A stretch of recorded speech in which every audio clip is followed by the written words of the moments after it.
भगवद गीता अध्याय 16 दैवासुर संपद विभाग योग। योगेश्वर भगवान श्री कृष्ण के प्रश्न प्रस्तुत करने की अपनी विशिष्ट शैली है। पहले वे प्रकरण की विशेषताओं का उल्लेख करते हैं जिससे पुरुष उसकी ओर आकर्षित हो, तत्पश्चात वे उस प्रकरण को स्पष्ट करते हैं। उदाहरण के लिए कर्म को लें। उन्होंने दूसरे अध्याय में ही प्रेरणा दी कि अर्जुन कर्म कर। तीसरे अध्याय में उन्होंने इंगित किया कि निर्धारित कर्म कर। निर्धारित कर्म है क्या, तो बताया यज्ञ की प्रक्रिया ही कर्म है। फिर उन्होंने यज्ञ का स्वरूप न बताकर पहले बताया कि यज्ञ आया कहाँ से और देता क्या है। चौथे अध्याय में 13-14 विधियों से यज्ञ का स्वरूप स्पष्ट किया, जिसको करना कर्म है। यहाँ कर्म स्पष्ट होता है जिसका शुद्ध अर्थ है योग चिंतन, आराधना, जो मन और इंद्रियों की क्रिया से संपन्न होता है। इसी प्रकार उन्होंने अध्याय 9 में दैवी और आसुरी संपद का नाम लिया।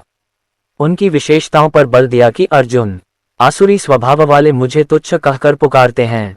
हूँ तो मैं भी मनुष्य शरीर के आधार वाला, क्योंकि मनुष्य शरीर में ही मुझे ये स्थिति मिली है, किंतु आसुरी स्वभाव वाले, मूल स्वभाव वाले मुझे नहीं भजते, जबकि दैवी संपद से युक्त भक्तजन अनन्य श्रद्धा से मुझे उपासते हैं।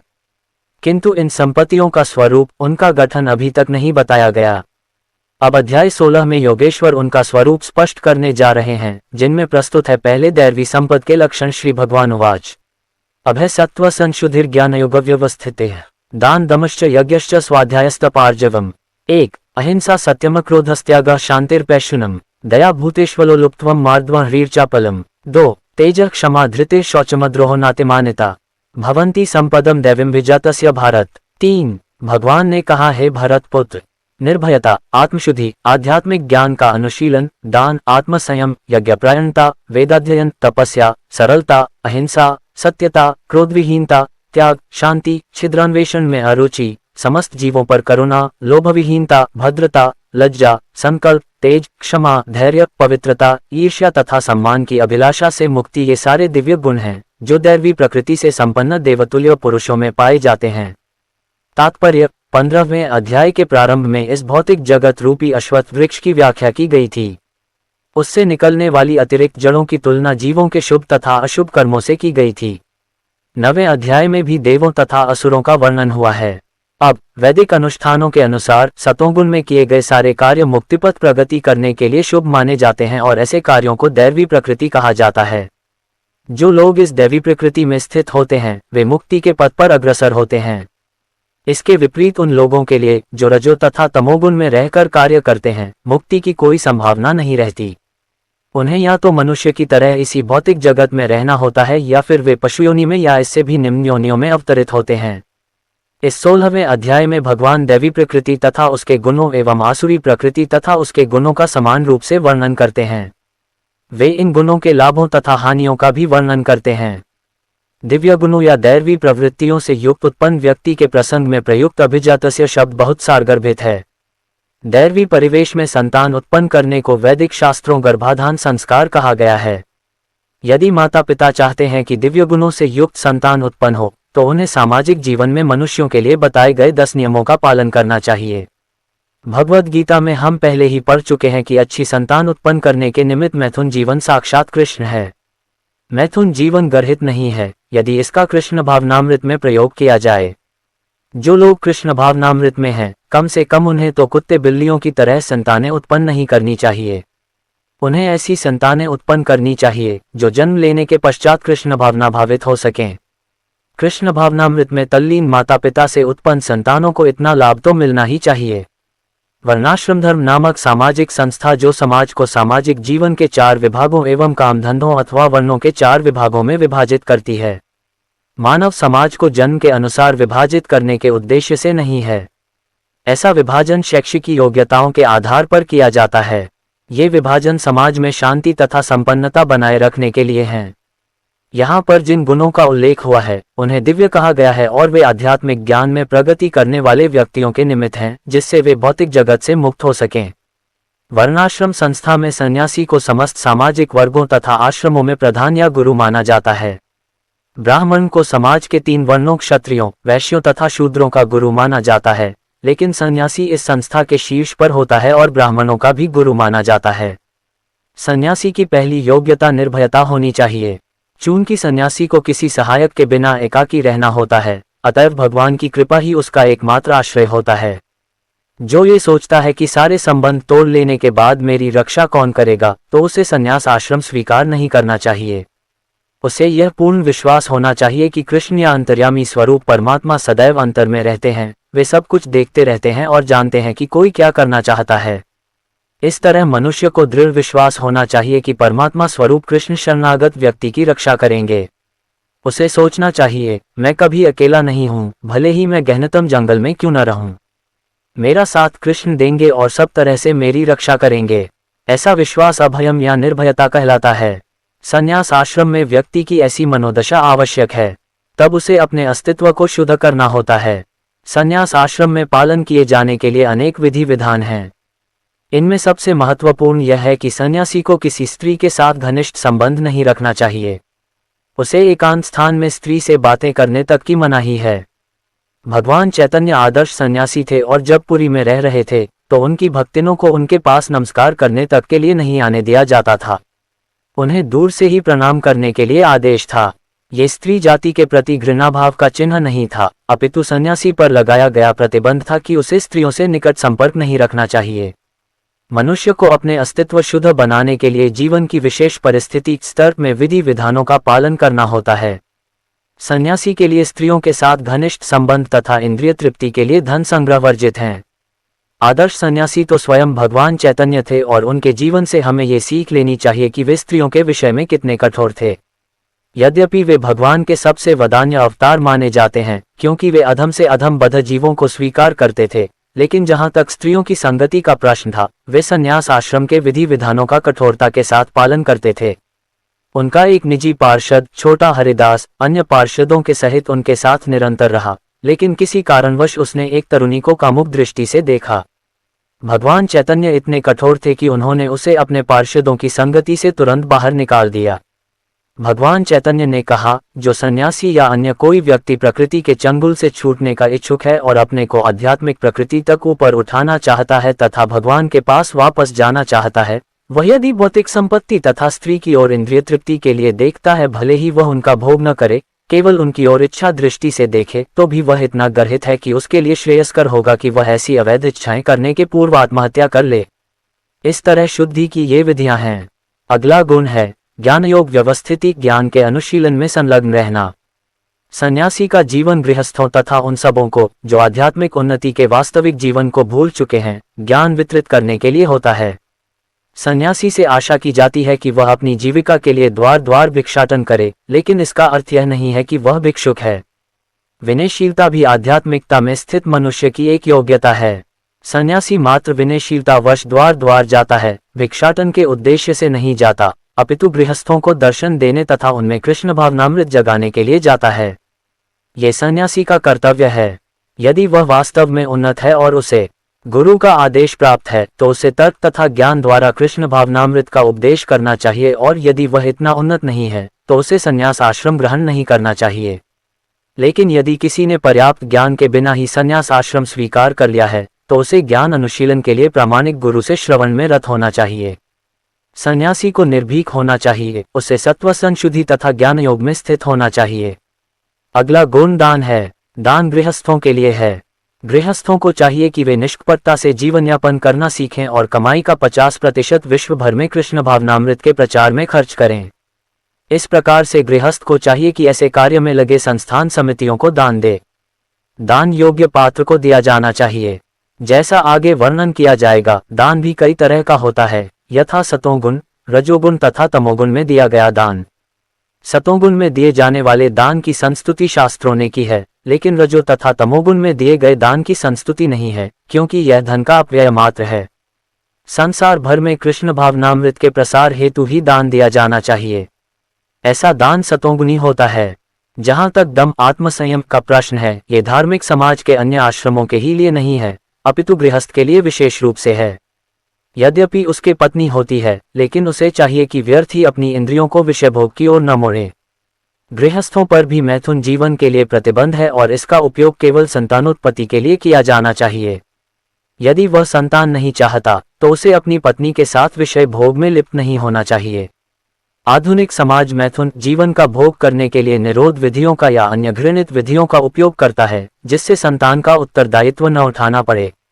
ये दिव्य गुण नहीं अपितु आसुरी गुण है। यदि कोई व्यक्ति, चाहे वह गृहस्थ ही क्यों न हो, आध्यात्मिक जीवन में प्रगति करना चाहता है तो उसे अपने मैथुन जीवन पर संयम रखना होगा और उसे ऐसी संतान नहीं उत्पन्न करनी चाहिए जो कृष्ण की सेवा में काम न आए। यदि वह ऐसी संतान उत्पन्न करता है जो कृष्ण भावना भावित हो सके तो वह सैकड़ों संतानें उत्पन्न कर सकता है, लेकिन ऐसी क्षमता के बिना किसी को इंद्रिय सुख के लिए काम भोग में लिप्त नहीं होना चाहिए। गृहस्थों को यज्ञ भी करना चाहिए क्योंकि यज्ञ के लिए पर्याप्त धन चाहिए। ब्रह्मचर्य, वानप्रस्थ तथा संन्यास आश्रम वालों के पास धन नहीं होता, वे तो भिक्षाटन करके जीवित रहते हैं। अतएव विभिन्न प्रकार के यज्ञ गृहस्थों के दायित्व हैं। उन्हें चाहिए कि वैदिक साहित्य द्वारा आदिष्ट अग्निहोत्र यज्ञ करें, लेकिन आजकल ऐसे यज्ञ अत्यंत खर्चीले हैं और हर किसी गृहस्थ के लिए इन्हें संपन्न कर पाना कठिन है। इस युग के लिए संस्तुत सर्वश्रेष्ठ यज्ञ है संकीर्तन यज्ञ। ये संकीर्तन यज्ञ हरे कृष्ण कृष्ण कृष्ण हरे हरे, हरे राम राम राम हरे हरे का जप सर्वोत्तम और सबसे कम खर्च वाला यज्ञ है और प्रत्येक व्यक्ति इसे करके लाभ उठा सकता है। अतएव दान, इंद्रिय संयम तथा यज्ञ करना, ये तीन बातें गृहस्थ के लिए हैं। स्वाध्याय या वेदाध्ययन ब्रह्मचर्य आश्रम या विद्यार्थी जीवन के लिए है। ब्रह्मचारियों का स्त्रियों से किसी प्रकार का संबंध नहीं होना चाहिए। उन्हें ब्रह्मचर्य जीवन बिताना चाहिए और आध्यात्मिक ज्ञान के अनुशीलन हेतु अपना मन वेदों के अध्ययन में लगाना चाहिए। यही स्वाध्याय है। तपस्या वानप्रस्थों के लिए है। मनुष्य को जीवन भर गृहस्थ ही नहीं बने रहना चाहिए। उसे स्मरण रखना होगा कि जीवन के 4 विभाग हैं, ब्रह्मचर्य, गृहस्थ, वानप्रस्थ तथा संन्यास। अतएव गृहस्थ रहने के बाद उसे विरक्त हो जाना चाहिए। यदि कोई 100 वर्ष जीवित रहता है तो उसे 25 वर्ष तक ब्रह्मचर्य, 25 वर्ष तक गृहस्थ, 25 वर्ष तक वानप्रस्थ तथा 25 वर्ष तक संन्यास का जीवन बिताना चाहिए। ये वैदिक धार्मिक अनुशासन के नियम हैं। गृहस्थ जीवन से विरक्त होने पर मनुष्य को शरीर, मन तथा वाणी का संयम बरतना चाहिए। यही तपस्या है। समग्र वर्णाश्रम धर्म समाज ही तपस्या के निमित्त है। तपस्या के बिना किसी को मुक्ति नहीं मिल सकती। इस सिद्धांत की संस्तुति न तो वैदिक साहित्य में की गई है, भगवद गीता में कि जीवन में तपस्या की आवश्यकता नहीं है और कोई कल्पनात्मक चिंतन करता रहे तो सब कुछ ठीक हो जाएगा। ऐसे सिद्धांत तो उन दिखावटी अध्यात्मवादियों द्वारा बनाए जाते हैं जो अधिक से अधिक अनुयायी बनाना चाहते हैं। यदि प्रतिबंध हो, विधि विधान हो तो लोग इस प्रकार आकर्षित न हों।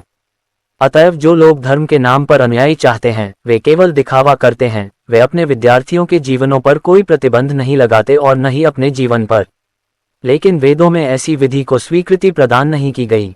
जहाँ तक ब्राह्मणों की सरलता आर्जवम का संबंध है, इसका पालन न केवल किसी एक आश्रम में किया जाना चाहिए अपितु चारों आश्रमों के प्रत्येक सदस्य को करना चाहिए, चाहे वह ब्रह्मचर्य, गृहस्थ, वानप्रस्थ अथवा संन्यास आश्रम में हो। मनुष्य को अत्यंत सरल तथा सीधा होना चाहिए। अहिंसा का अर्थ है किसी जीव के प्रगतिशील जीवन को न रोकना। किसी को यह नहीं सोचना चाहिए कि चूंकि शरीर के वध किए जाने के बाद भी आत्मा स्फुलिंग नहीं मरता, इसलिए इंद्रिय तृप्ति के लिए पशुवध करने में कोई हानि नहीं है। प्रचुर अन्न, फल तथा दुग्ध की पूर्ति होते हुए भी आजकल लोगों में पशुओं का मांस खाने की लत पड़ी हुई है। लेकिन पशुओं के वध की कोई आवश्यकता नहीं है।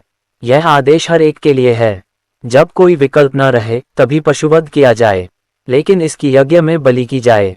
जो भी हो, जब मानवता के लिए प्रचुर भोजन हो तो जो लोग आध्यात्मिक साक्षात्कार में प्रगति करने के इच्छुक हैं उन्हें पशुहिंसा नहीं करनी चाहिए। वास्तविक अहिंसा का अर्थ है कि किसी के प्रगतिशील जीवन को रोका न जाए। पशु भी अपने विकास काल में एक पशुयोनि से दूसरी पशुयोनि में देहांतरण करके प्रगति करते हैं। यदि किसी विशेष पशु का वध कर दिया जाता है तो उसकी प्रगति रुक जाती है। यदि कोई पशु किसी शरीर में बहुत दिनों से या वर्षों से रह रहा हो और उसे असमय ही मार दिया जाए तो उसे पुनः उसी जीवन में वापस आकर शेष दिन पूरे करने के बाद ही दूसरी योनि में जाना पड़ता है। अतएव अपने स्वाद की तुष्टि के लिए किसी की प्रगति को नहीं रोकना चाहिए। यही अहिंसा है। सत्यम का अर्थ है कि मनुष्य को अपने स्वार्थ के लिए सत्य को तोड़ना मरोड़ना नहीं चाहिए। वैदिक साहित्य में कुछ अंश अत्यंत कठिन हैं, लेकिन उनका अर्थ किसी प्रामाणिक गुरु से जानना चाहिए। वेदों को समझने की यही विधि है। श्रुति का अर्थ है किसी अधिकारी से सुनना। मनुष्य को चाहिए कि अपने स्वार्थ के लिए कोई विवेचना न गढ़े। भगवद गीता की अनेक टीकाएं हैं जिसमें मूल पाठ की गलत व्याख्या की गई है। शब्द का वास्तविक भावार्थ प्रस्तुत किया जाना चाहिए और इसे प्रामाणिक गुरु से ही सीखना चाहिए। अक्रोध का अर्थ है क्रोध को रोकना। यदि कोई क्षुब्ध बनावे तो भी सहिष्णु बने रहना चाहिए, क्योंकि एक बार क्रोध करने पर सारा शरीर दूषित हो जाता है। क्रोध रजोगुण तथा काम से उत्पन्न होता है। अतएव जो योगी है उसे क्रोध पर नियंत्रण रखना चाहिए। अपैशुनम का अर्थ है कि दूसरे के दोष न निकाले और व्यर्थ ही उन्हें सही न करे। निस्संदेह चोर को चोर कहना छिद्रान्वेषण नहीं है, लेकिन निष्कपट व्यक्ति को चोर कहना उस व्यक्ति के लिए परम अपराध होगा जो आध्यात्मिक जीवन में प्रगति करना चाहता है। ही का अर्थ है कि मनुष्य अत्यंत लज्जाशील हो और कोई गर्हित कार्य न करे। अचापलम या संकल्प का अर्थ है कि मनुष्य किसी प्रयास से विचलित या उदास न हो। किसी प्रयास में भले ही असफलता क्यों न मिले, किंतु मनुष्य को उसके लिए खिन्न नहीं होना चाहिए। उसे धैर्य तथा संकल्प के साथ प्रगति करनी चाहिए। यहाँ पर प्रयुक्त तेजस शब्द क्षत्रियों के निमित्त है। क्षत्रियों को अत्यंत बलशाली होना चाहिए, जिससे वे निर्बलों की रक्षा कर सकें। उन्हें अहिंसक होने का दिखावा नहीं करना चाहिए। यदि हिंसा की आवश्यकता पड़े तो हिंसा दिखानी चाहिए, लेकिन जो व्यक्ति अपने शत्रु का दमन कर सकता है उसे चाहिए कि कुछ विशेष परिस्थितियों में क्षमा कर दे। वह छोटे अपराधों के लिए क्षमा दान कर सकता है। शौचम का अर्थ है पवित्रता, जो न केवल मन तथा शरीर की हो अपितु व्यवहार में भी हो। यह विशेष रूप से वणिक वर्ग के लिए है। उन्हें चाहिए कि वे कालाबाजारी न करें। नाती मान्यता अर्थात सम्मान की आशा न करना शूद्रों अर्थात श्रमिक वर्ग के लिए है, जिन्हें वैदिक आदेशों के अनुसार चारों वर्णों में सबसे निम्न माना जाता है। उन्हें वृथा सम्मान या प्रतिष्ठा से फूलना नहीं चाहिए, बल्कि अपनी मर्यादा में बने रहना चाहिए। शूद्रों का कर्तव्य है कि सामाजिक व्यवस्था बनाए रखने के लिए वे उच्च वर्णों का सम्मान करें। यहाँ पर वर्णित 26 गुण दिव्य हैं। वर्णाश्रम धर्म के अनुसार इनका आचरण होना चाहिए। सारांश यह है कि भले ही भौतिक परिस्थितियां शोचनीय हों, यदि सभी वर्णों के लोग इन गुणों का अभ्यास करें तो वे क्रमशः आध्यात्मिक अनुभूति के सर्वोच्च पद तक उठ सकते हैं। दम्भो दर्पोभिमानश्च क्रोधः पारुष्यमेव च अज्ञान चाभिजातस्य पार्थ संपदमासुरीम। 4 हे प्रथापुत्र, दम्भ, दर्प, अभिमान, क्रोध, कठोरता तथा अज्ञान ये आसुरी स्वभाव वालों के गुण हैं। तात्पर्य, इस श्लोक में नरक के राजमार्ग का वर्णन है। आसुरी स्वभाव वाले लोग धर्म तथा आत्मविद्या की प्रगति का आडंबर रचना चाहते हैं, भले ही वे उनके सिद्धांतों का पालन न करते हों। वे सदैव किसी शिक्षा या प्रचुर संपत्ति का अधिकारी होने का दर्प करते हैं। वे चाहते हैं कि अन्य लोग उनकी पूजा करें और सम्मान दिखलाएं, भले ही वे सम्मान के योग्य न हों। वे छोटी छोटी बातों पर क्रुद्ध हो जाते हैं, खरी खोटी सुनाते हैं और नम्रता से नहीं बोलते। वे यह नहीं जानते कि क्या करना चाहिए और क्या नहीं करना चाहिए। वे अपनी इच्छानुसार संकवश सारे कार्य करते हैं। वे किसी प्रमाण को नहीं मानते। वे ये आसुरी गुण तभी से प्राप्त करते हैं जब वे अपनी माताओं के गर्भ में होते हैं, और ज्यों ज्यों वे बढ़ते हैं त्यों त्यों ये अशुभ गुण प्रकट होते हैं। दैर्वी संपद्विमोक्षाय निबंधायासुरी मता माशुच संपदम दैविंभिजातोसी पांडव। 5 दिव्य गुण मोक्ष के लिए अनुकूल हैं और आसुरी गुण बंधन दिलाने के लिए हैं। पांडुपुत्र, तुम चिंता मत करो, क्योंकि तुम दैवी गुणों से युक्त होकर जन्मे हो। तात्पर्य, भगवान कृष्ण अर्जुन को ये कहकर प्रोत्साहित करते हैं कि वह आसुरी गुणों के साथ नहीं जन्मा है।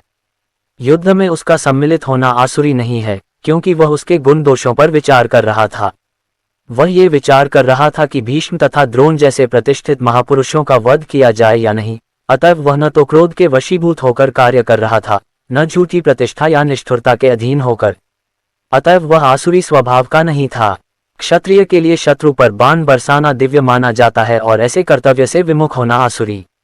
अतएव अर्जुन के लिए शोक संताप करने का कोई कारण न था। जो कोई भी जीवन के विभिन्न आश्रमों के विधानों का पालन करता है वह दिव्य पद पर स्थित होता है। द्वो भूत्सर्गो लोकेस्मिन् दैव आसुर एव च दैवो विस्तर्ष प्रोक्त आसुर पार्थ में श्रृणु। 6 हे प्रथापुत्र, इस संसार में सृजित प्राणी 2 प्रकार के हैं, दैवी तथा आसुरी। मैं पहले ही विस्तार से तुम्हें दैवी गुण बतला चुका हूँ। अब मुझसे आसुरी गुणों के विषय में सुनो। तात्पर्य, अर्जुन को ये कहकर कि वह दैवी गुणों से संपन्न होकर जन्मा है, भगवान कृष्ण अब उसे आसुरी गुण बताते हैं। इस संसार में बद्ध जीव 2 श्रेणियों में बंटे हुए हैं। जो जीव दिव्य गुणों से संपन्न होते हैं वे नियमित जीवन बिताते हैं, अर्थात वे शास्त्रों तथा विद्वानों द्वारा बताए गए आदेशों का निर्वाह करते हैं। मनुष्य को चाहिए कि प्रामाणिक शास्त्रों के अनुसार ही कर्तव्य निभाए, ये प्रकृति दैवी कहलाती है। जो शास्त्र विहित विधानों को नहीं मानता और अपनी सनक के अनुसार कार्य करता रहता है वह आसुरी कहलाता है। शास्त्र के विधि विधानों के प्रति आज्ञा भाव ही एकमात्र कसौटी है, अन्य नहीं। वैदिक साहित्य में उल्लेख है कि देवता तथा असुर दोनों ही प्रजापति से उत्पन्न हुए। अंतर इतना ही है कि एक श्रेणी के लोग वैदिक आदेशों को मानते हैं और दूसरे नहीं मानते। प्रवृत्तिंच निवृत्तिंच जना न विदुरासुराः न शौचम न पीचाचारो न सत्यम तेषु विद्यते। 7 जो आसुरी हैं वे यह नहीं जानते कि क्या करना चाहिए और क्या नहीं करना चाहिए। उनमें न तो पवित्रता, न उचित आचरण और न ही सत्य पाया जाता है। तात्पर्य, प्रत्येक सभ्य मानव समाज में कुछ आचार संहिताएं होती हैं जिनका प्रारंभ से पालन करना होता है। विशेषतया आर्यगण जो वैदिक सभ्यता को मानते हैं और अत्यंत सभ्य माने जाते हैं, इनका पालन करते हैं। किंतु जो शास्त्रीय आदेशों को नहीं मानते वे असुर समझे जाते हैं। इसीलिए यहाँ पर कहा गया है कि असुरगण न तो शास्त्रीय नियमों को जानते हैं, न उनमें इनके पालन करने की प्रवृत्ति पाई जाती है। उनमें से अधिकांश इन नियमों को नहीं जानते और जो थोड़े से लोग जानते भी हैं, उनमें इनके पालन करने की प्रवृत्ति नहीं होती। उन्हें न तो वैदिक आदेशों में कोई श्रद्धा होती है, न ही वे उसके अनुसार कार्य करने के इच्छुक होते हैं। असुरगण न तो बाहर से न भीतर से स्वच्छ होते हैं। मनुष्य को चाहिए कि स्नान करके, दंतमंजन करके, बाल बनाकर, वस्त्र बदलकर शरीर को स्वच्छ रखे। जहाँ तक आंतरिक स्वच्छता की बात है, मनुष्य को चाहिए कि वह सदैव ईश्वर के पवित्र नामों का स्मरण करे और हरे कृष्ण महामंत्र का कीर्तन करे। असुरगण बाह्य तथा आंतरिक स्वच्छता के इन नियमों को न तो चाहते हैं, न इनका पालन ही करते हैं। जहाँ तक आचरण की बात है, मानव आचरण का मार्गदर्शन करने वाले अनेक विधि विधान हैं, जैसे मनु संहिता जो मानव जाति का अधिनियम है। यहाँ तक कि आज भी सारे हिंदू मनु संहिता का ही अनुगमन करते हैं। इसी ग्रंथ से उत्तराधिकार तथा अन्य विधि संबंधी बातें ग्रहण की जाती हैं। मनु संहिता में स्पष्ट कहा गया है कि स्त्री को स्वतंत्रता न प्रदान की जाए। इसका अर्थ यह नहीं होता कि स्त्रियों को दासी बनाकर रखा जाए। वे तो बालकों के समान हैं। बालकों को स्वतंत्रता नहीं दी जाती, लेकिन इसका यह अर्थ नहीं है कि वे दास बनाकर रखे जाते हैं। लेकिन असुरों ने ऐसे आदेशों की उपेक्षा कर दी है और वे सोचने लगे हैं कि स्त्रियों को पुरुषों के समान ही स्वतंत्रता प्रदान की जाए। लेकिन इससे संसार की सामाजिक स्थिति में सुधार नहीं हुआ। वास्तव में स्त्री को जीवन की प्रत्येक अवस्था में सुरक्षा प्रदान की जानी चाहिए। उसके बाल्यकाल में पिता द्वारा संरक्षण प्रदान किया जाना चाहिए, तारुण्य में पति द्वारा और बुढ़ापे में बड़े पुत्रों द्वारा। मनु संहिता के अनुसार यही उचित सामाजिक आचरण है। लेकिन आधुनिक शिक्षा ने नारी जीवन का एक अतिरंजित अहंकारपूर्ण बोध उत्पन्न कर दिया है, अतएव अब वैवाहिक कल्पना बन चुका है। स्त्री की नैतिक स्थिति भी अब बहुत अच्छी नहीं रह गई है। अतएव असुरगण कोई ऐसा उपदेश ग्रहण नहीं करते जो समाज के लिए अच्छा हो। चूंकि वे महर्षियों के अनुभवों तथा उनके द्वारा निर्धारित विधि विधानों का पालन नहीं करते, अतएव आसुरी लोगों की सामाजिक स्थिति अत्यंत शोचनीय है। असत्यम प्रतिष्ठते जगदाहुर्नीश्वरम अपस्पर्शम भूत के मन्यत का महत्वकम। 8 वे कहते हैं कि यह जगत मिथ्या है, इसका कोई आधार नहीं है और इसका नियमन किसी ईश्वर द्वारा नहीं होता। उनका कहना है कि यह कामेच्छा से उत्पन्न होता है और काम के अतिरिक्त कोई अन्य कारण नहीं है। तात्पर्य, आसुरी लोग ये निष्कर्ष निकालते हैं कि यह जगत मायाजाल है। इसका न कोई कारण है, न कार्य, न नियामक, न कोई प्रयोजन, हर वस्तु मिथ्या है। उनका कहना है कि ये दृश्य जगत आकस्मिक भौतिक क्रियाओं तथा प्रतिक्रियाओं के कारण है। वे यह नहीं सोचते कि ईश्वर ने किसी प्रयोजन से इस संसार की रचना की है। उनका अपना सिद्धांत है कि यह संसार अपने आप उत्पन्न हुआ है और यह विश्वास करने का कोई कारण नहीं कि इसके पीछे किसी ईश्वर का हाथ है। उनके लिए आत्मा तथा पदार्थ में कोई अंतर नहीं होता और वे परमात्मा को स्वीकार नहीं करते। उनके लिए हर वस्तु पदार्थ मात्र है और यह पूरा जगत मानो अज्ञान का पिंड हो। उनके अनुसार प्रत्येक वस्तु शून्य है और जो भी सृष्टि दिखती है वह केवल दृष्टि भ्रम के कारण है। वे इसे सच मान बैठते हैं कि विभिन्नता से पूर्ण ये सारी सृष्टि अज्ञान का प्रदर्शन है। जिस प्रकार स्वप्न में हम ऐसी अनेक वस्तुओं की सृष्टि कर सकते हैं जिनका वास्तव में कोई अस्तित्व नहीं होता, अतएव जब हम जाग जाते हैं तो देखते हैं कि सब कुछ स्वप्न मात्र था। लेकिन वास्तव में यद्यपि असुर यह कहते हैं कि जीवन स्वप्न है, लेकिन वे इस स्वप्न को भोगने में बड़े कुशल होते हैं। अतएव वे ज्ञानार्जन करने के बजाय अपने स्वप्नलोक में अधिकाधिक उलझ जाते हैं। उनकी मान्यता है कि जिस प्रकार शिशु केवल स्त्री पुरुष के संभोग का फल है, उसी तरह ये संसार बिना किसी आत्मा के उत्पन्न हुआ है। उनके लिए ये पदार्थ का संयोग मात्र है जिसने जीवों को उत्पन्न किया, अतएव आत्मा के अस्तित्व का प्रश्न ही नहीं उठता। जिस प्रकार अनेक जीवित प्राणी अकारण पसीने ही से स्वेदज तथा मृत शरीर से उत्पन्न हो जाते हैं, उसी प्रकार यह सारा जीवित संसार दृश्य जगत के भौतिक संयोगों से प्रकट हुआ है। अतः प्रकृति ही इस संसार की कारण स्वरूपा है, इसका कोई अन्य कारण नहीं है। वे भगवद गीता में कहे गए कृष्ण के इन वचनों को नहीं मानते। मयाध्यक्षेण प्रकृति सूयते सचराचरम, सारा भौतिक जगत मेरे ही निर्देश के अंतर्गत गतिशील है। दूसरे शब्दों में, असुरों को संसार की सृष्टि के विषय में पूरा ज्ञान नहीं है। प्रत्येक का अपना कोई न कोई सिद्धांत है। उनके अनुसार शास्त्रों की कोई एक व्याख्या दूसरी व्याख्या के ही समान है, क्योंकि वे शास्त्रीय आदेशों के मानक ज्ञान में विश्वास नहीं करते। एता दृष्टिमवष्टभ्य नष्टात्मानोल्पबुद्धयः प्रभवन्त्युग्रकर्माणः क्षयाय जगतो हिताः। 9 ऐसे निष्कर्षों का अनुगमन करते हुए आसुरी लोग, जिन्होंने आत्मज्ञान खो दिया है और जो बुद्धिहीन हैं, ऐसे अनुपयोगी एवं भयावह कार्यों में प्रवृत्त होते हैं, जो संसार का विनाश करने के लिए होता है। तात्पर्य, आसुरी लोग ऐसे कार्यों में व्यस्त रहते हैं जिनसे संसार का विनाश हो जाए। भगवान यहाँ कहते हैं कि वे कम बुद्धि वाले हैं। भौतिकवादी, जिन्हें ईश्वर का कोई बोध नहीं होता, सोचते हैं कि वे प्रगति कर रहे हैं, लेकिन भगवद गीता के अनुसार वे बुद्धिहीन तथा समस्त विचारों से शून्य होते हैं। वे इस भौतिक जगत का अधिक से अधिक भोग करने का प्रयत्न करते हैं, अतएव इंद्रिय तृप्ति के लिए वे कुछ न कुछ नया आविष्कार करते रहते हैं। ऐसे भौतिक आविष्कारों को मानव सभ्यता का विकास माना जाता है, लेकिन इसका दुष्परिणाम ये होता है कि लोग अधिकाधिक हिंसक तथा क्रूर होते जाते हैं। वे पशुओं के प्रति क्रूर हो जाते हैं और अन्य मनुष्यों के प्रति भी। उन्हें इसका कोई ज्ञान नहीं कि एक दूसरे से किस प्रकार व्यवहार किया जाए। आसुरी लोगों में पशुवध अत्यंत प्रधान होता है। ऐसे लोग संसार के शत्रु समझे जाते हैं, क्योंकि वे अंततः ऐसा आविष्कार कर लेंगे या कुछ ऐसी सृष्टि कर देंगे जिससे सबका विनाश हो जाए। अप्रत्यक्षतः ये श्लोक नाभिकीय अस्त्रों के आविष्कार की पूर्व सूचना देता है, जिसका आज सारे विश्व को गर्व है। किसी भी क्षण युद्ध हो सकता है और ये परमाणु हथियार विनाशलीला उत्पन्न कर सकते हैं।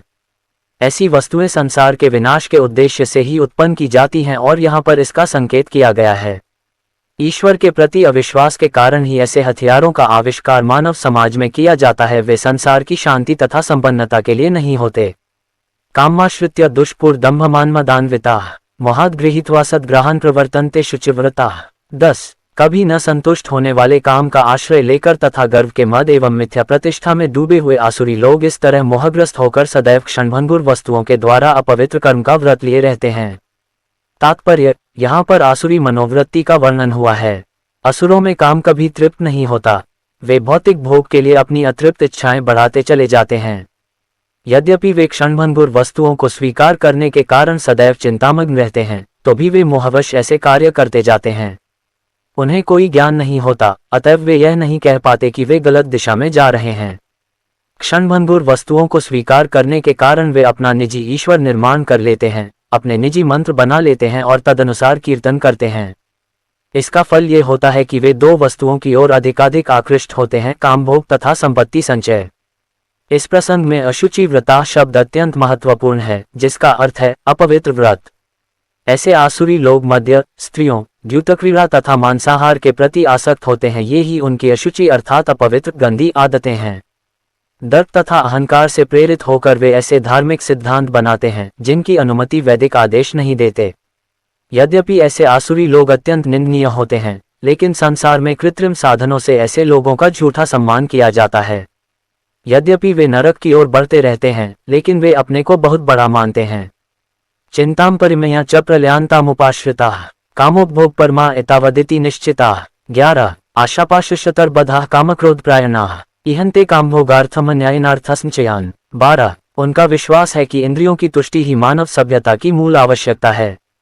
इस प्रकार मरण काल तक उनको अपार चिंता होती रहती है। वे लाखों इच्छाओं के जाल में बंधकर तथा काम और क्रोध में लीन होकर इंद्रिय तृप्ति के लिए अवैध ढंग से धन संग्रह करते हैं। तात्पर्य, आसुरी लोग मानते हैं कि इंद्रियों का भोग ही जीवन का चरम लक्ष्य है और वे आमरण इसी विचारधारा को धारण किए रहते हैं। वे मृत्यु के बाद जीवन में विश्वास नहीं करते। वे यह नहीं मानते कि मनुष्य को इस जगत में अपने कर्म के अनुसार विविध प्रकार के शरीर धारण करने पड़ते हैं।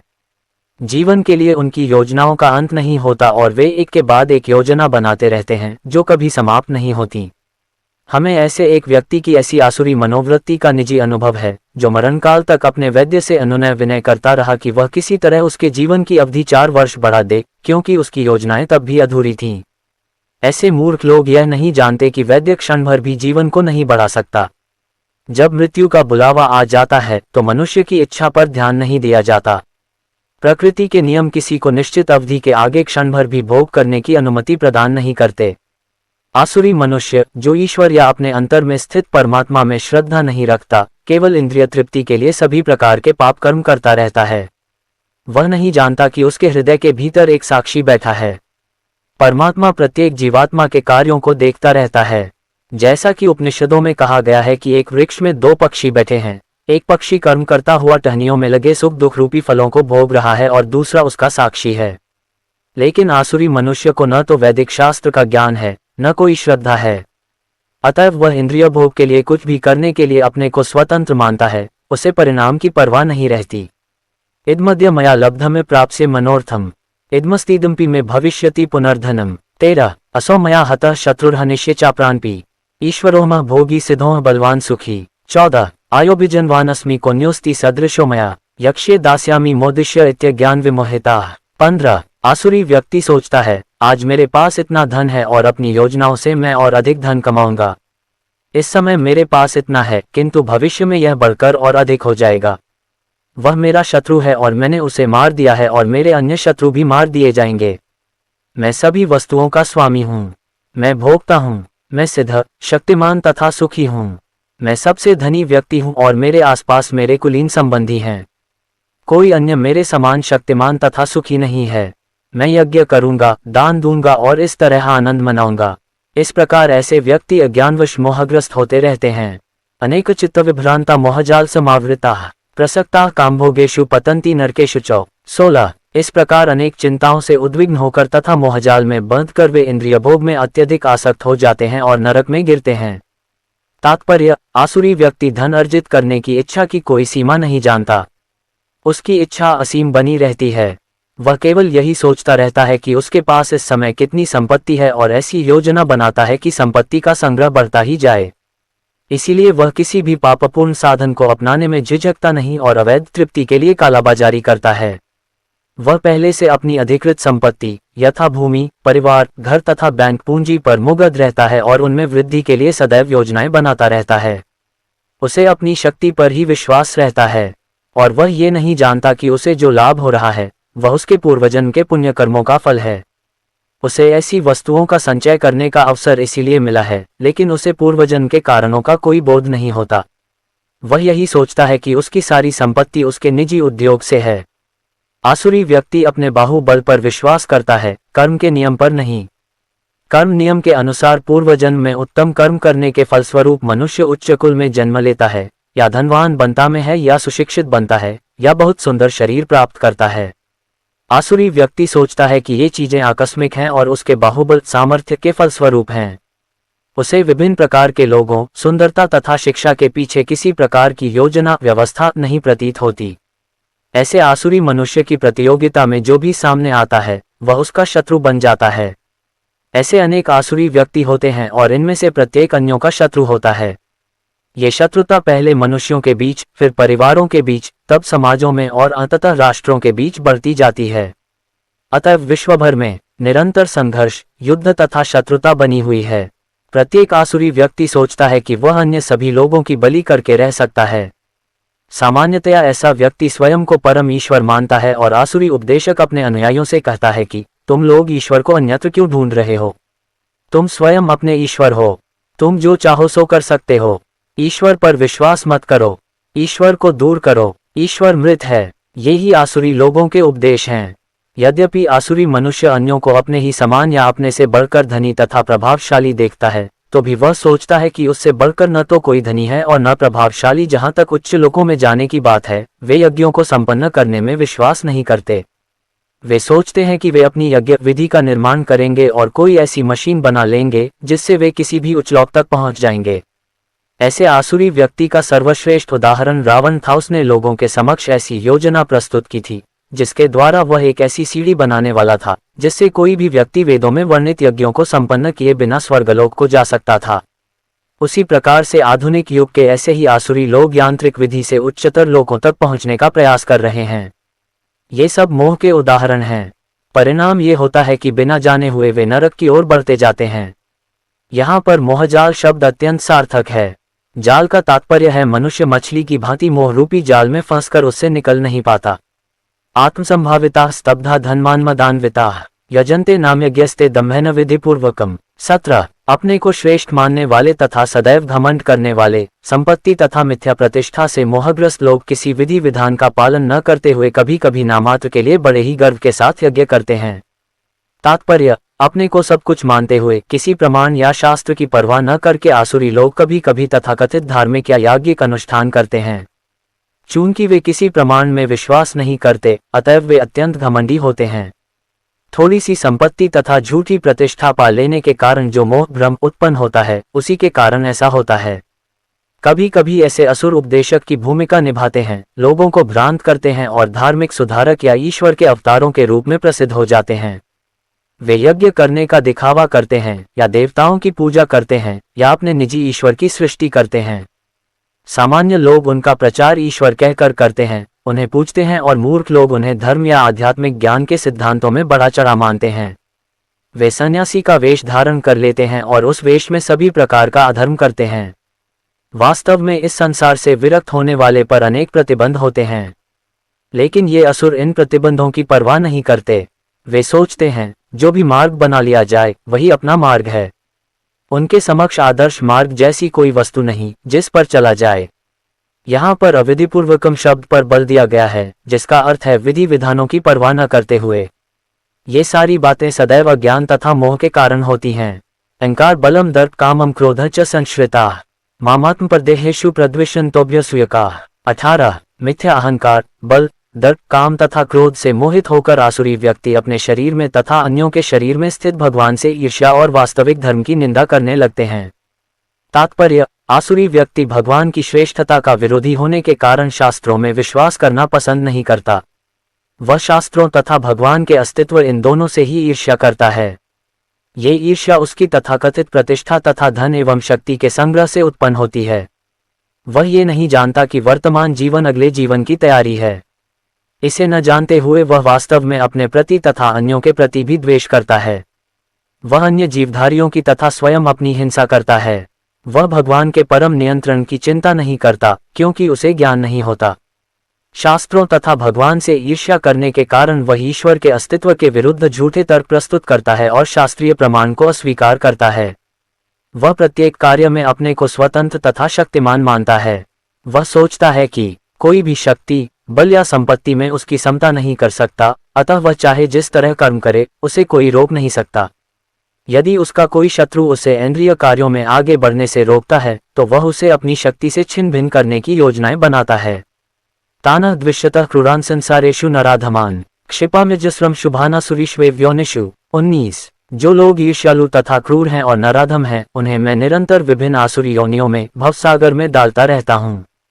तात्पर्य, इस श्लोक में स्पष्ट इंगित हुआ है कि किसी जीव को किसी विशेष शरीर में रखने का परमेश्वर को विशेष अधिकार प्राप्त है। आसुरी लोग भले ही भगवान की श्रेष्ठता को न स्वीकार करें और वे अपनी निजी सनकों के अनुसार कर्म करें, लेकिन उनका अगला जन्म भगवान के निर्णय पर निर्भर करेगा, उन पर नहीं। श्रीमद् भागवत के 3 स्कंध में कहा गया है कि मृत्यु के बाद जीव को माता के गर्भ में रखा जाता है, जहां उच्च शक्ति के निरीक्षण में उसे विशेष प्रकार का शरीर प्राप्त होता है। यही कारण है कि संसार में जीवों की इतनी योनियां प्राप्त होती हैं, यथा पशु, कीट, मनुष्य आदि। ये सब परमेश्वर द्वारा व्यवस्थित हैं, ये अकस्मात नहीं आईं। जहां तक असुरों की बात है, यहाँ ये स्पष्ट कहा गया है कि ये असुरों के गर्भ में निरंतर रखे जाते हैं। इस प्रकार ये ईर्ष्यालु बने रहते हैं और मानवों में अधम हैं। ऐसे आसुरी योनि वाले मनुष्य सदैव काम से पूरित रहते हैं, सदैव उग्र, घृणास्पद तथा अपवित्र होते हैं। जंगलों के अनेक शिकारी मनुष्य आसुरी योनि से संबंधित माने जाते हैं। आसुरी योनिमापन्ना मूढ़ा जन्मनि जन्मनि मां प्राप्यैव कौन्तेय ततो यान्त्यधमा गतिम। 20 हे कुंती पुत्र, ऐसे व्यक्ति आसुरी योनि में बारंबार जन्म ग्रहण करते हुए कभी भी मुझ तक पहुंच नहीं पाते। वे धीरे धीरे अत्यंत अधम गति को प्राप्त होते हैं। तात्पर्य, यह विख्यात है कि ईश्वर अत्यंत दयालु हैं, लेकिन यहाँ पर हम देखते हैं कि वे असुरों पर कभी भी दया नहीं करते। यहाँ स्पष्ट कहा गया है कि आसुरी लोगों को जन्मांतर तक उनके समान असुरों के गर्भ में रखा जाता है और ईश्वर की कृपा प्राप्त न होने से उनका अधःपतन होता रहता है, जिससे अंत में उन्हें कुत्तों, बिल्लियों तथा सूकरों जैसा शरीर मिलता है। यहाँ ये स्पष्ट किया गया है कि ऐसे असुर जीवन की किसी भी अवस्था में ईश्वर की कृपा के भाजन नहीं बन पाते। वेदों में भी कहा गया है कि ऐसे व्यक्ति पतन होने पर कुकसूका बनते हैं। इस प्रसंग में ये तर्क किया जा सकता है कि यदि ईश्वर ऐसे असुरों पर कृपालु नहीं है तो उन्हें सर्वकृपालु क्यों कहा जाता है। इस प्रश्न के उत्तर में कहा जा सकता है कि वेदांत सूत्र से पता चलता है कि परमेश्वर किसी से घृणा नहीं करते। असुरों को निम्नतम अधम योनि में रखना उनकी कृपा की अन्य विशेषता है। कभी कभी परमेश्वर असुरों का वध करते हैं, लेकिन यह वध भी उनके लिए कल्याणकारी होता है, क्योंकि वैदिक साहित्य से पता चलता है कि जिस किसी का वध परमेश्वर द्वारा होता है उसको मुक्ति मिल जाती है। इतिहास में ऐसे असुरों के अनेक उदाहरण प्राप्त हैं, यथा रावण, कंस, हिरण्यकशिपु, जिन्हें मारने के लिए भगवान ने विविध अवतार धारण किए। अतः असुरों पर ईश्वर की कृपा तभी होती है जब वे इतने भाग्यशाली होते हैं कि ईश्वर उनका वध करें। त्रिविध नरकसेदम द्वारा नाशनमात्मनः कामः क्रोधस्तथा लोभस्तस्मादेतत्रयम् त्यजेत। 21। इस नरक के 3 द्वार हैं, काम, क्रोध तथा लोभ। प्रत्येक बुद्धिमान व्यक्ति को चाहिए कि इन्हें त्याग दे, क्योंकि इनसे आत्मा का पतन होता है। तात्पर्य, यहाँ पर आसुरी जीवन आरंभ होने का वर्णन हुआ है। मनुष्य अपने काम को तुष्ट करना चाहता है, किंतु जब उसे पूरा नहीं कर पाता तो क्रोध तथा लोभ उत्पन्न होता है। जो बुद्धिमान मनुष्य आसुरी योनि में नहीं गिरना चाहता, उसे चाहिए कि वह इन तीनों शत्रुओं का परित्याग कर दे, क्योंकि ये आत्मा का हनन इस हद तक कर देते हैं कि इस भवबंधन से मुक्ति की संभावना नहीं रह जाती। एतर विमुक्तः कौन्तेय तमोद्वारेस्त्रिभिर्नरः आश्रित्यात्मनः श्रेयस्ततो याति परागतिम्। 22। हे कुंती पुत्र, जो व्यक्ति इन तीनों नरक द्वारों से बच पाता है वह आत्म साक्षात्कार के लिए कल्याणकारी कार्य करता है और इस प्रकार क्रमशः परम गति को प्राप्त होता है। तात्पर्य, मनुष्य को मानव जीवन के 3 शत्रुओं काम, क्रोध तथा लोभ से अत्यंत सावधान रहना चाहिए। जो व्यक्ति जितना ही इन तीनों से मुक्त होगा उतना ही उसका जीवन शुद्ध होगा। तब वह वैदिक साहित्य में आदिष्ट विधि विधानों का पालन कर सकता है। इस प्रकार मानव जीवन के विधि विधानों का पालन करते हुए वह अपने आप को धीरे धीरे आत्म साक्षात्कार के पद पर प्रतिष्ठित कर सकता है। यदि वह इतना भाग्यशाली हुआ कि इस अभ्यास से कृष्ण भावनामृत के पद तक उठ सके तो उसकी सफलता निश्चित है। वैदिक साहित्य में कर्म तथा कर्मफल की विधियों का आदेश है, जिससे मनुष्य शुद्धि की अवस्था संस्कार तक पहुंच सके। सारी विधि काम, क्रोध तथा लोभ के परित्याग पर आधारित है। इस विधि का ज्ञान प्राप्त करके मनुष्य आत्म साक्षात्कार के उच्च पद तक उठ सकता है और इस आत्म साक्षात्कार की पूर्णता भक्ति में है। भक्ति में बद्ध जीव की मुक्ति निश्चित है। इसीलिए वैदिक पद्धति के अनुसार 4 आश्रमों तथा 4 वर्णों का विधान किया गया है। विभिन्न जातियों वर्णों के लिए विभिन्न विधि विधानों की व्यवस्था है। यदि मनुष्य उनका पालन कर पाता है तो वह स्वतः ही आत्म साक्षात्कार के सर्वोच्च पद को प्राप्त कर लेता है। तब उसकी मुक्ति में कोई संदेह नहीं रह जाता। यह शास्त्र विधि मुत्सृज्य वर्ते कामकार्तः न स सिद्धिं वाप्नोति न सुख न परागतिम्। 23। जो शास्त्रों के आदेशों की अवहेलना करता है और मनमाने ढंग से कार्य करता है उसे न तो सिद्धि, न सुख, न ही परमगति की प्राप्ति हो पाती है। तात्पर्य, जैसा कि पहले कहा जा चुका है, मानव समाज के विभिन्न आश्रमों तथा वर्णों के लिए शास्त्र विधि दी गई है। प्रत्येक व्यक्ति को इन विधि विधानों का पालन करना होता है। यदि कोई इनका पालन न करके काम, क्रोध और लोभवश स्वेच्छा से कार्य करता है तो उसे जीवन में कभी सिद्धि प्राप्त नहीं हो सकती। दूसरे शब्दों में, भले ही मनुष्य ये सारी बातें सिद्धांत के रूप में जानता रहे, लेकिन यदि वह इन्हें अपने जीवन में नहीं उतार पाता तो वह अधम जाना जाता है। मनुष्य योनि में जीव से आशा की जाती है कि वह बुद्धिमान बने और सर्वोच्च पद तक जीवन को ले जाने वाले विधानों का पालन करे, किंतु यदि वह इनका पालन नहीं करता तो उसका अध पतन हो जाता है। लेकिन फिर भी जो विधि विधानों तथा नैतिक सिद्धांतों का पालन करता है किंतु अंततोगत्वा परमेश्वर को समझ नहीं पाता तो उसका सारा ज्ञान व्यर्थ जाता है। और यदि वह ईश्वर के अस्तित्व को मान भी ले किंतु यदि वह भगवान की सेवा नहीं करता तो भी उसके प्रयास निष्फल हो जाते हैं। अतः मनुष्य को चाहिए कि अपने आप को कृष्ण भावनामृत तथा भक्ति के पद तक ऊपर ले जाए, तभी वह परम सिद्धावस्था को प्राप्त कर सकता है, अन्यथा नहीं। कामकार्ता शब्द अत्यंत सार्थक है। जो व्यक्ति जानबूझकर नियमों का अतिक्रमण करता है वह काम के वश में होकर कर्म करता है। वह जानता है कि ऐसा करना मना है, लेकिन फिर भी वह ऐसा करता है। इसी को स्वेच्छाचार कहते हैं। ये जानते हुए भी कि अमुक काम करना चाहिए फिर भी वह उसे नहीं करता है, इसीलिए उसे स्वेच्छाचारी कहा जाता है। ऐसे व्यक्ति अवश्य ही भगवान द्वारा दंडित होते हैं। ऐसे व्यक्तियों को मनुष्य जीवन की सिद्धि प्राप्त नहीं हो पाती। मनुष्य जीवन तो अपने आप को शुद्ध बनाने के लिए है, किंतु जो व्यक्ति विधि विधानों का पालन नहीं करता वह अपने को न तो शुद्ध बना सकता है न ही वास्तविक सुख प्राप्त कर सकता है। तस्मात् शास्त्रम प्रमाणते कार्याकार्य व्यवस्थित ज्ञात्वा शास्त्र विधानोक्तम कर्म कर्तुमिहार्हसि। 24। अतएव मनुष्य को ये जानना चाहिए कि शास्त्रों के विधान के अनुसार क्या कर्तव्य है और क्या अकर्तव्य है। उसे ऐसे विधि विधानों को जानकर कर्म करना चाहिए जिससे वह क्रमशः ऊपर उठ सके। तात्पर्य, जैसा कि 15वें अध्याय में कहा जा चुका है, वेदों के सारे विधि विधान कृष्ण को जानने के लिए हैं। यदि कोई भगवद गीता से कृष्ण को जान लेता है और भक्ति में प्रवृत्त होकर कृष्ण भावनामृत को प्राप्त होता है तो वह वैदिक साहित्य द्वारा प्रदत्त ज्ञान की चरम सिद्धि तक पहुंच जाता है। भगवान चैतन्य महाप्रभु ने इस विधि को अत्यंत सरल बनाया। उन्होंने लोगों से केवल हरे कृष्ण महामंत्र जपने तथा भगवान की भक्ति में प्रवृत्त होने और अर्चा विग्रह को अर्पित भोग का उच्छिष्ट खाने के लिए कहा। जो व्यक्ति इन भक्ति कार्यों में संलग्न रहता है उसे वैदिक साहित्य से अवगत और सारतत्व को प्राप्त हुआ माना जाता है। निस्संदेह उन सामान्य व्यक्तियों के लिए जो कृष्ण भावना भावित नहीं है या भक्ति में प्रवृत्त नहीं है, करणीय तथा अकरणीय कर्म का निर्णय वेदों के आदेशों के अनुसार किया जाना चाहिए। मनुष्य को तर्क किए बिना तदनुसार कर्म करना चाहिए। इसी को शास्त्र के नियमों का पालन करना कहा जाता है। शास्त्रों में वे 4 मुख्य दोष नहीं पाए जाते जो बद्ध जीव में होते हैं। ये हैं अपूर्ण इंद्रियां, कपटता, त्रुटि करना तथा मोहग्रस्त होना। इन 4 दोषों के कारण बद्ध जीव विधि विधान बनाने के लिए अयोग्य होता है। अतएव विधि विधान जिनका उल्लेख शास्त्र में होता है जो इन दोषों से परे होते हैं सभी बड़े बड़े महात्माओं, आचार्यों तथा महापुरुषों द्वारा बिना किसी परिवर्तन के स्वीकार कर लिए जाते हैं। भारत में आध्यात्मिक विद्या के कई दल हैं जिन्हें प्रायः 2 श्रेणियों में रखा जाता है, निराकारवादी तथा साकारवादी।